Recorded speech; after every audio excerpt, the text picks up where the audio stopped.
Shalom jemaat yang dikasihi Tuhan. Kita bersyukur boleh memasuki satu bulan yang baru, bulan Mei, bulan kelima di tahun 2024, semua karena kemurahan Tuhan. Waktu terasa begitu cepat, biarlah setiap momen yang Tuhan percayakan kita boleh pakai untuk semakin mengenal Dia, semakin terkagum akan Dia. Amin. Hari ini kita akan membahas satu tema firman Tuhan, satu judul firman Tuhan, Yusuf dan Yesus. Minggu lalu kita sudah belajar Musa dan Yesus. Hari ini kita akan belajar sama-sama mengenai Yusuf dan Yesus. Saudara, bicara tentang kehidupan Yusuf, ini Yusuf bukan Yusuf yang bapaknya Yesus ya. Ini Yusuf yang di dalam perjanjian lama. Kita semua sama-sama tahu ceritanya. Di dalam perjalanan kehidupannya, 13 tahun, dia menjadi orang yang sangat disanjung oleh ayahnya. 13 tahun dia menikmati kehidupan yang begitu nikmat, nyaman. 17 tahun kehidupannya penuh dengan ketidakadilan. Di slide saya tuliskan Bapak Ibu, kalau kita renungkan sama-sama kisah tentang Yusuf, kita akan melihat ini. Yusuf adalah seorang yang disayang oleh bapaknya, tapi dibuang oleh kakaknya. Betul ya? Yusuf adalah seorang yang memiliki kepedulian terhadap orang-orang yang membencinya, yaitu kakak-kakaknya. Tetapi kepeduliannya dibalas dengan pencampakan. Yusuf dicampakkan, Yusuf dimasukkan ke dalam sumur dan Yusuf dijual. Saat itu ketika Yusuf dijual menjadi budak, itu sama dengan kakak-kakaknya menganggap bahwa Yusuf sudah mati dan tidak akan mungkin bertemu kembali. Jadi gak ada itu yang namanya mudik ketemu keluarga setahun sekali buat seorang budak, itu gak ada. Jadi ketika Yusuf dijual itu sama dengan Yusuf dianggap mati dan dianggap sudah tidak ada. Gak sampai di situ saudara, ketika dia masuk di dalam istana Firaun, di dalam istana Potifar, di rumah Potifar, dia setia, dia integritas, dia memiliki ketaatan yang begitu luar biasa. Tapi apa? Ketaatannya membuahkan fitnahan, betul ya? Ketika dia digoda oleh istri Potifar dan akhirnya dia lari, dia katakan tidak mungkin aku berdosa kepada Tuhan dan kepada Tuanku. Dia lari, apa yang terjadi? Istri Potifar memfitnah dia, akhirnya dia masuk di dalam penjara. Dan ketika dia di dalam penjara, dia melakukan hal-hal yang baik, termasuk dengan sesama narapidana. Dia melakukan kebaikan, ada seorang yang minta tolong untuk terjemahkan mimpinya, ada 2 orang. Tapi ketika mimpinya sudah terjemahkan dan itu terjadi, Yusuf dilupakan. Saudara, ketika kita melihat kehidupan ini, wah kayaknya begitu mengerikan ya. Kita hari ini udah tahu akhir kehidupan Yusuf dan kita bisa katakan, wah ternyata penderitaannya, pergumulannya di 17 tahun itu tidaklah sia-sia. Gitu ya. Penderitaannya tidak ada apa-apanya dibanding hari depannya ketika dia jadi penguasa kedua di Mesir. Saudara, tadi pujian terakhir kita sama-sama nyanyikan. Ya, sekarang ku memujimu Allah yang setia, yang tak pernah meninggalkan. Perenungannya. Masihkah kita percaya bahwa Tuhan tidak meninggalkan kita ketika kita misalnya mengalami kondisi seperti Yusuf alami? Pujian tadi juga menyatakan, sempurnakan senap hidupku agar indah bagimu. Masihkah kita hari ini memiliki pengharapan, memiliki keyakinan bahwa di tengah masalah pergumulan yang Tuhan izinkan terjadi, Tuhan sedang membentuk kita, Tuhan sedang mengerjakan sesuatu yang indah dan membentuk kita semakin indah di hadapannya. Biarlah iman itu, pengharapan itu tidak pudar di dalam kehidupan kita. Amin. Lihat kehidupan Yusuf. Nah, saudara, hari ini kita akan membahas satu bagian dari penggalan kehidupan Yusuf ya, yang ada di dalam Kejadian 45 ayat 1 sampai dengan ayat yang ke-28. Boleh tolong dibuka di slide. Kita akan baca bergantian ayat ini, Kejadian 45 ayat 1 sampai 28. Saya akan bacakan yang ganjil, Bapak Ibu bantu saya bacakan yang genap ya. Yusuf memperkenalkan dirinya kepada saudara-saudaranya. Ketika itu Yusuf tidak dapat menahan hatinya lagi di depan semua orang yang berdiri di dekatnya. Lalu berserulah Yusuf, suruhlah keluar semua orang dari sini. Maka tidak ada seorang pun yang tinggal di situ bersama-sama Yusuf ketika ia memperkenalkan dirinya kepada saudara-saudaranya. Ayat 2, setelah ia menangislah.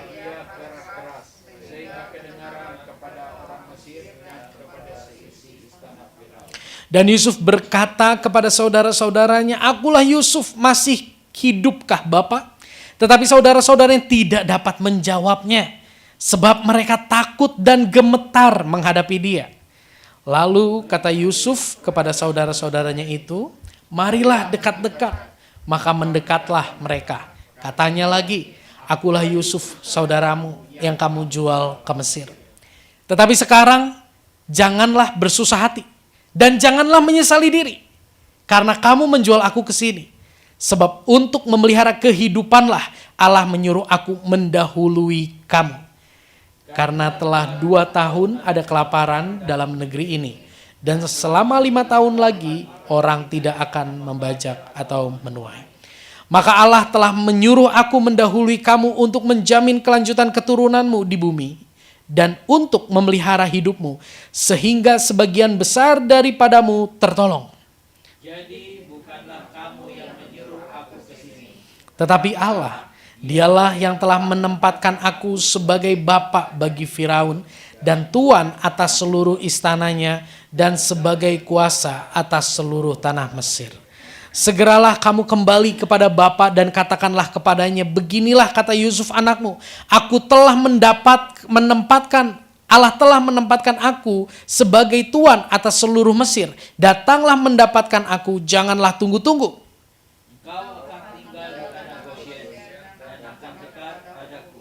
Engkau serta anak dan cucumu, kambing domba dan lembu sapimu dan segala milikmu. Di sanalah aku memelihara engkau. Sebab kelaparan ini masih ada 5 tahun lagi. Supaya engkau jangan jatuh miskin bersama seisi rumahmu dan semua orang yang ikut serta dengan engkau. Dan kamu telah melihat dengan mata sendiri. Dan saudaraku Benyamin juga, bahwa mulutku sendiri telah mengatakannya kepadamu. Sebab itu ceritakanlah kepada Bapa segala kemuliaanku di Mesir ini dan segala yang telah kamu lihat. Kemudian segeralah bawa Bapa kemari. Lalu dipeluknya lah leher Benyamin dan menangislah ia.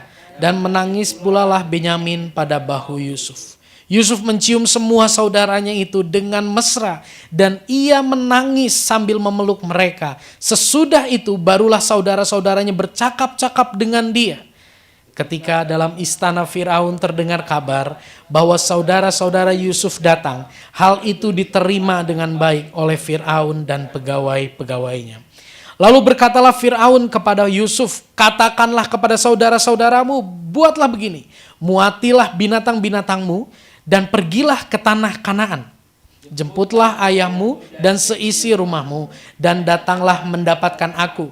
Maka aku akan memberikan kepadamu apa yang paling baik di tanah Mesir, sehingga kamu akan mengecap kesuburan tanah ini. Selanjutnya engkau mendapat perintah mengatakan kepada mereka, buatlah begini, bawalah kereta dari tanah Mesir untuk anak-anakmu dan istri-istrimu. Jemputlah ayahmu dari sana dan datanglah kemari. Janganlah kamu merasa sayang meninggalkan barang-barangmu, sebab apa yang paling baik di seluruh tanah Mesir ini adalah milikmu. Demikianlah dilakukan oleh anak-anak Israel itu. Yusuf memberikan kereta kepada mereka menurut perintah Firaun. Juga diberikan kepada mereka bekal di jalan. Kepada mereka masing-masing diberinya sepotong pesalin dan kepada Benyamin diberikannya 300 uang perak dan 5 potong pesalin. Di samping itu kepada ayahnya dikirimnya 10 ekor keledai jantan dimuati dengan apa yang paling baik di Mesir. Lagi pula 10 ekor keledai betina dimuati dengan gandum dan roti dan makanan untuk ayahnya dalam perjalanan. Kemudian janganlah berbantah-bantah di jalan. Demikianlah mereka pergi dari tanah Mesir dan sampai di tanah Kanaan kepada Yakub ayah mereka. Mereka menceritakan kepadanya, Yusuf masih hidup, bahkan dialah yang menjadi kuasa atas seluruh tanah Mesir. Tetapi Yakub tetap dingin, sebab ia tidak dapat mempercayai mereka. Tetapi ketika mereka menyampaikan kepadanya segala perkataan yang diucapkan Yusuf, dan ketika dilihatnya kereta yang dikirim oleh Yusuf untuk menjemputnya, maka bangkitlah kembali semangat Yakub untuk ayah mereka itu. Kata Yakub, "Cukuplah itu, anakku Yusuf masih hidup. Aku mau pergi melihatnya sebelum aku mati." Puji Tuhan.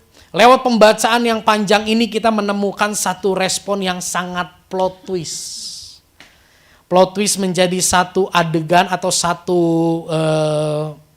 satu scene film yang sangat dinanti-nanti, tidak terduga. Seharusnya sangat bisa dan sangat mungkin bahkan bisa dibenarkan jika Yusuf membalas perbuatan buruk kakak-kakaknya. Kakak-kakaknya yang buang dia. Yusuf punya kuasa yang sangat besar untuk membalas perbuatan kakak-kakaknya. Yusuf punya kuasa yang sangat besar untuk tidak memperdulikan. Bahkan kekuatan Mesir itu bisa dikerahkan untuk membantai keluarganya.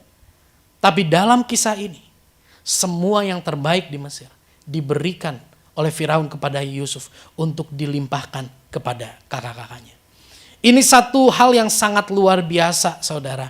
Di dalam slide saya tuliskan, lewat pembacaan yang tadi begitu panjang, saudara, kita bisa melihat bahwa Yusuf berinisiatif memperkenalkan dirinya kepada kakak-kakaknya.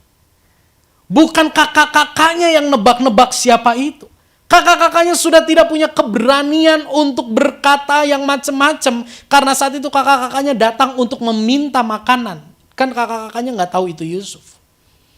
Tapi karena Yusuf berinisiatif, memperkenalkan diri, akhirnya kakak-kakaknya bisa tahu, bisa mengenal bahwa yang ada di hadapan mereka adalah orang yang mereka campakkan, yaitu Yusuf. Nggak sampai memperkenalkan diri saja, saudara. Kalau hanya memperkenalkan diri, setelah itu dibantai bisa aja, ya. Tapi Yusuf juga berinisiatif untuk memikirkan apa yang terbaik untuk keluarganya. Luar biasa. Keluarganya hanya memikirkan yang penting aku dapat beli loh. Bukan dikasih gratis. Kakak-kakaknya itu datang ke Mesir itu kan mau beli. Bukan mau minta. Mereka hanya berpikir aku mau membeli bahan makanan supaya aku bisa makan karena ini sedang kelaparan luar biasa. Tapi begitu Yusuf tahu bahwa itu adalah kakak-kakaknya, Yusuf punya inisiatif yang begitu luar biasa. Tidak hanya memperkenalkan diri, Yusuf berinisiatif memikirkan apa yang terbaik untuk keluarga yang telah mencampakkannya. Gak sampai di situ. Yusuf tidak hanya memberi sebisa dia beri, tapi Yusuf berinisiatif menjadi jembatan. Yusuf berinisiatif untuk menjadi pengantara antara saudara-saudaranya dengan Firaun. Ketika saya renungkan ayat ini, ketika saya renungkan pembacaan tadi, saya bayangkan, apa ya yang Yusuf ceritakan kepada Firaun tentang kakak-kakaknya? Apa yang Yusuf ceritakan kepada Firaun tentang perjalanan hidupnya? Bayangkan. Kalau Yusuf cerita gini, Pak Bos, nggak Pak Bos ya, Pak Raja gitu ya, nggak mungkin diberi Pak Bos ya. Raja, aku nggak nyangka hidupku hari ini jadi penguasa kedua di Mesir. Dulu tuh aku dibuang sama kakakku, aku diperlakukan gini, wah kakakku jahat sekali. Tidak ada yang terjahat selain kakakku. Bayangkan, kalau Yusuf cerita itu kepada Firaun, apakah Firaun akan memperlakukan kakak-kakaknya begitu luar biasa seperti ini? Gak mungkin. Yang saya pikirkan dan yang saya kira, Yusuf berkata yang baik tentang keluarganya. Atau minimal, Yusuf tidak cerita yang buruk tentang keluarganya. Sehingga ketika Firaun dengar bahwa kakak-kakaknya datang tanpa pikir panjang, Firaun panggil Yusuf. Yusuf, kasih tempat terbaik, taruh di Goshen. Itu Goshen adalah tempat yang paling subur. Bilang ke keluargamu, gak usah pikirin yang terbaik di Kanaan. Karena semua yang terbaik di Mesir akan diberikan kepada mereka. Gak usah sayang, kata Firaun. Saya sangat percaya, kalau Yusuf menjelek-jelekan kakak-kakaknya di hadapan Firaun, kakak-kakak Yusuf tidak mungkin memperoleh hal yang begitu indah dan begitu baik di Mesir. Amin. Hari ini kita belajar yuk. Banyak yang menjengkelkan, banyak yang mengesalkan kehidupan kita, banyak orang-orang yang sulit di dalam perjalanan hidup kita. Kita belajar ya, pakai mulut kita untuk tidak menjelekkan dia di depan banyak orang. Kita belajar dari Yusuf untuk kita tidak memperkatakan, membesar-besarkan atau mengumbar kejelekan orang yang telah menyakiti kita sekalipun di depan banyak orang. Nah, kembali ke kisah si Yusuf ini. Pertanyaannya gini saudara. Hal baik apa sih yang sudah keluarganya lakukan? Apakah keluarganya ke situ pakai baju yang bagus gitu? Hal baik apa yang keluarganya lakukan kepada Yusuf sehingga mereka menerima pembalasan dari Yusuf yang begitu luar biasa? Nggak ada. Kita semua sepakat, nggak ada satupun hal baik yang dilakukan oleh keluarga Yusuf kepada Yusuf sehingga Yusuf tergerak hatinya untuk memberkati mereka. Kalau Yusuf boleh memberkati mereka, itu semata-mata karena belas kasih Tuhan ada di dalam kehidupan Yusuf. Amin. Bukan karena kakak-kakaknya baik, tapi karena memang ada belas kasih Tuhan, ada buah roh di dalam hati Yusuf yang akhirnya terpancar untuk orang-orang yang telah membencinya. Kasih itu, kemurahan hati itu terpancar. Saudara, seringkali kita mengidentikan kehidupan kita seperti Yusuf yang terzolimi. Ya, termasuk saya. Ya, dulu sebelum Tuhan terus bawa perjalanan kerohanian saya untuk lebih mengenal dia. Ketika saya baca tentang Yusuf, waduh saya teh Yusuf. Saya teh dipandang rendah. Waduh saya teh dicampakan. Ini dan itu. Temponya engke Tuhan bela saya. Kade. Itu yang ada dalam pikiran saya. Dan mungkin ini ada di dalam pikiran kita juga semua. Tapi hari ini kita mau belajar. Sesungguhnya kita bukanlah Yusuf yang terzolimi. Dan kita bukanlah orang yang dituntut untuk mengampuni bahkan mengasihi seperti Yusuf mengasihi saudaranya. Maksud saya gini loh, benang merah dari kisah Yusuf ini bukan cerita tentang kita.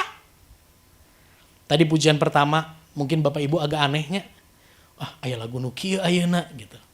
Tapi kata-katanya sangat indah. Ya. Di bagian refnya apa dikatakan? Apa? From beginning to the end, dari awal sampai akhir.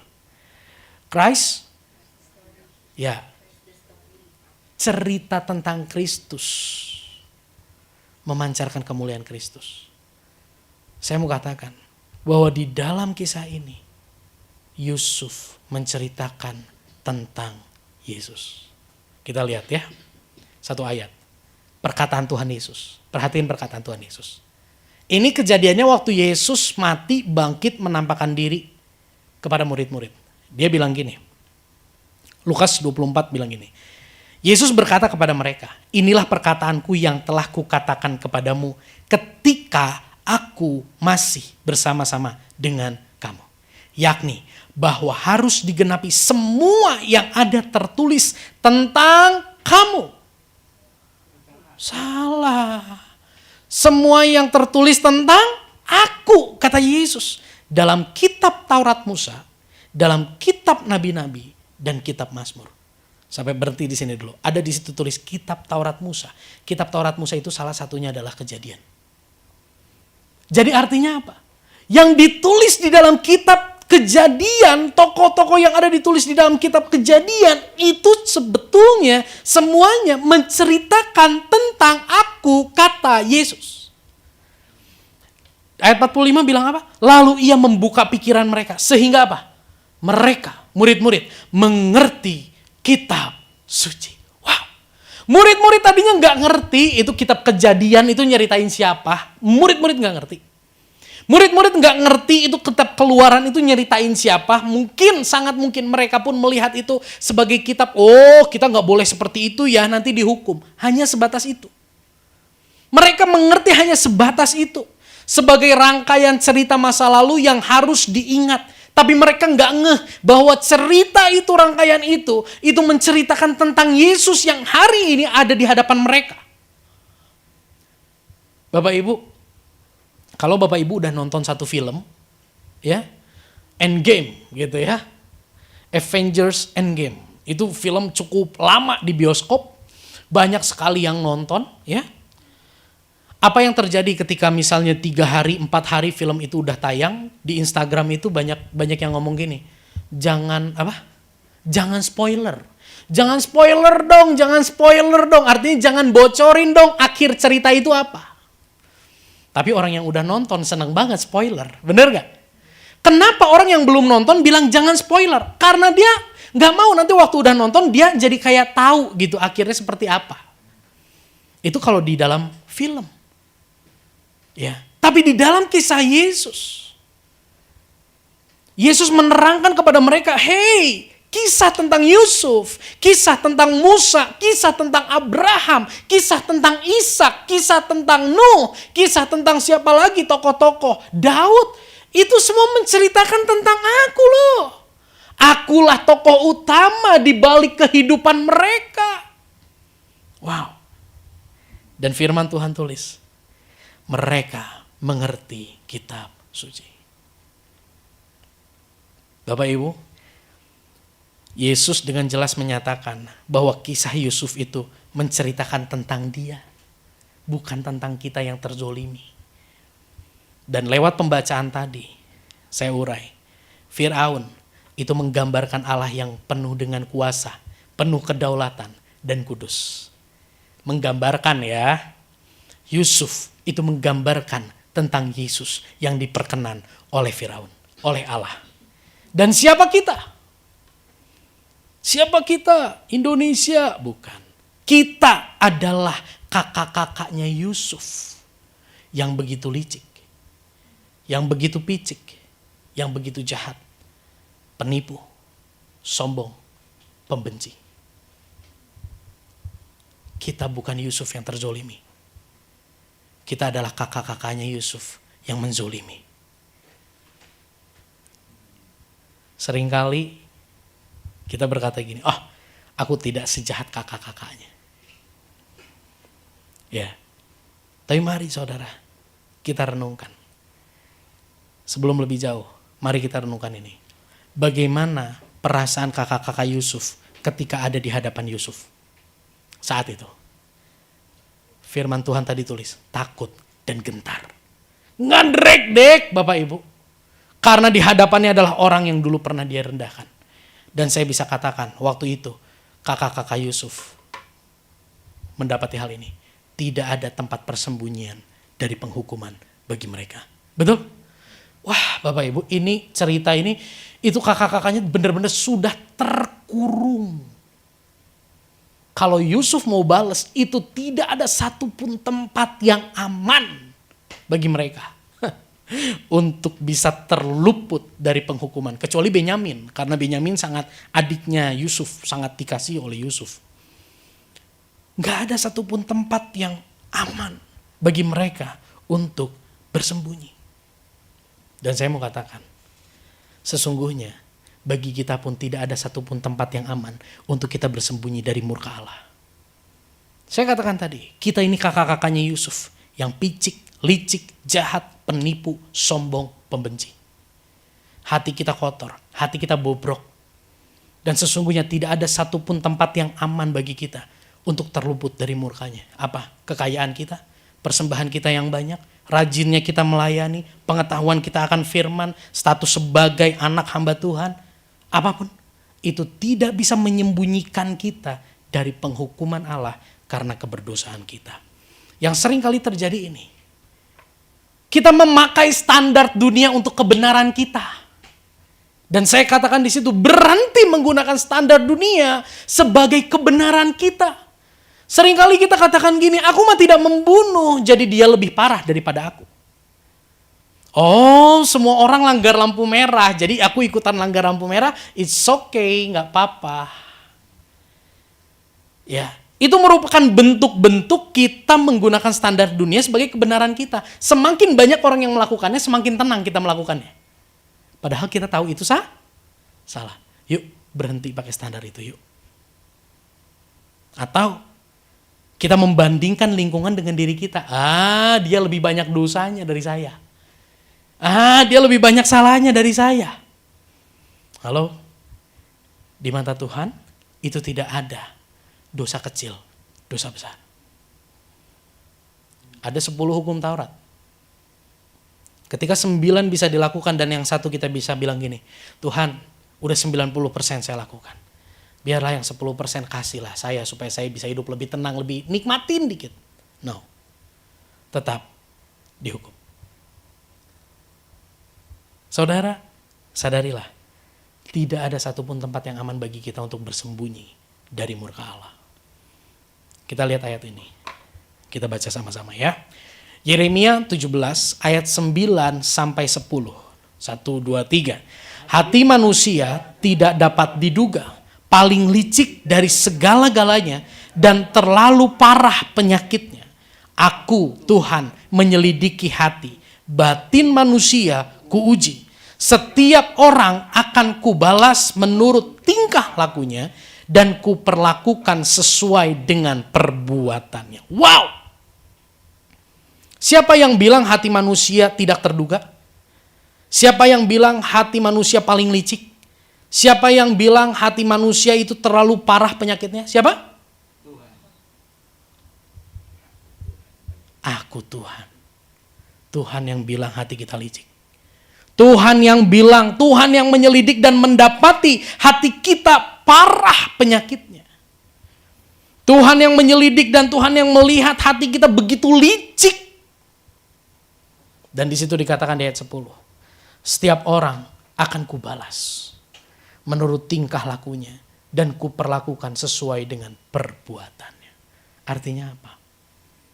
Sebetulnya di satu sisi Tuhan ini adalah Tuhan yang adil.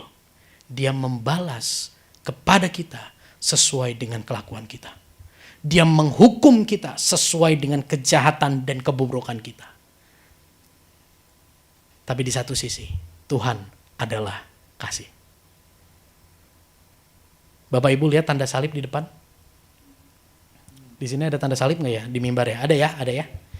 Puji Tuhan di ruangan ini ada satu ya tanda salibnya. Makanya mimbarnya jangan dirubah. Nanti nggak ada salibnya. Bapak Ibu, tahukah tanda salib ini? Ini bukan hanya perpaduan 2 garis. Tapi ini perpaduan antara kasih dan keadilan yang dunia tidak bisa padukan. Saya ulangi. Salib adalah perpaduan antara keadilan dan kasih yang tidak pernah dunia bisa satukan. Kenapa saya katakan? Hakim yang adil, dia akan memutuskan hukuman sekalipun yang dijatuhi hukuman adalah anaknya. Itu hakim yang adil. Tapi hakim yang penuh kasih adalah hakim yang membebaskan anaknya dari penghukuman karena kasih. Tapi dia nggak bisa adil. Ketika dia memutuskan membebaskan anaknya, dia tidak adil. Ketika dia memutuskan untuk menjatuhi hukuman, dia bukan kasih. Betul ya? Dia adil. Di manakah kasih dan keadilan bisa bersatu? Bisa berpadu menjadi satu kesatuan. Di mana? Di atas salib Kristus. Seharusnya Anda dan saya yang parah penyakit hatinya. Seharusnya Anda dan saya yang paling licik hatinya, paling begitu tak terduga jahatnya. Secara keadilan kita harus dihukum.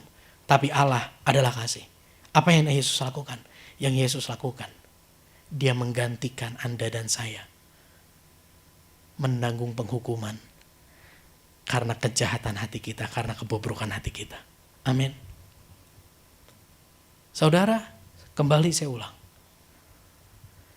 Sangat mudah bagi kita untuk menggantikan seseorang menjalani hal yang baik. Contoh, saya udah beli voucher nih di Zen. Refleksiologi. Wah, itu enak banget. Udah beli nih voucher nih. Hari ini habis. Terus saya gak bisa datang. Broan! Iya bro, ayah berkat bro. Saya tuh udah booking, ada voucher ya. Udah saya bayar, lunas. Tapi saya gak bisa datang. Bisa bro datang? Siap sak, bisa. Eta cilidia kumaha pamajikan di gereja naik Grab we. Geus nyami naik Grabnya, orang dipijat heula kazen. Betul? Sangat mudah menggantikan ketika sesuatu itu menyenangkan dan nikmat. Ada harga yang kau Andri bayar? Enggak ada. Karena semua sudah saya tanggung. Saya yang rugi, saya yang keluar uang, yang menikmati Bro Andri. Tapi pertanyaannya gini, siapa yang mau menggantikan Anda dan saya menjalani penghukuman yang begitu mengerikan? Contoh ya, ini Yusak nih ternyata pembunuh bayaran. Udah gitu bukan sekedar pembunuh bayaran, pembunuh kejam, korbannya dicincang-cincang. Yusak jadi buronan. Di sini semua sayang ya sama Yusak ya. Bener ya? Semua sayang ya. Kalau Yusak ada kesusahan mau doain? Bener mau doain kalau Yusak ada kesusahan mau doain? Mau. Amin ya. Puji Tuhan, makasih Ciliana. Kalau Yusak lagi kelaparan, mau kasih Yusak makan, kirimin makanan mau? Jadi burung gagak mau? Mau. Nah, sekarang Yusak nih masuk di TV, dicari pembunuh bayaran. Terus Yusak datang ke rumah Ko Yusuf karena sebelahnya kan jalan tol, jadi kalau mau kabur gampang. Kok saya mau ikut nyumput kok. Kunaon Sak, ini berita, walah sia. Pasti udah mikir, terima, jangan. Nah, karena Ko Yusuf sayang sama saya, Ko Yusuf gini, ya udah Sak, masuk. Saya nyumput. Gak berapa lama Densus 88 datang. Saya mendapati, lihat nih, sinyal HP Yusak lupa gak dimatiin, ada di sini. Kumaha kok?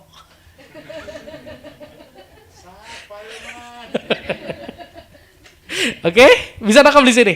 Mungkin Ko Yusuf langsung akan bilang, cari siapa? Oh, cari Yusak. Silahkan masuk, Pak. Tangkap aja. Bener gak? Oke. Untuk menanggung sesuatu yang buruk. Untuk mengalami sesuatu yang buruk karena keputusan orang lain. Kita gak akan mau. Tapi bersyukur. Kita yang harusnya dihukum. Yesus mau gantiin kita. Jalanin hukuman itu. Yusuf punya inisiatif mendamaikan dirinya dengan saudaranya. Betul? Yesus punya inisiatif mendamaikan kita orang berdosa dengan Bapa yang kudus. Bahkan kita bukan sekadar didamaikan, kita diangkat menjadi anak. Yusuf memberikan pelukan sebagai balasan atas kejahatan. Yesus memberikan pelukan lewat pengorbanan yang begitu luar biasa sebagai ganti atas penghukuman yang seharusnya kita tanggung. Yusuf memberikan Gosyen sebagai ganti penjara. Betul? Yesus memberikan sorga, kehidupan kekal bersama Bapa sebagai ganti neraka, kebinasaan kekal.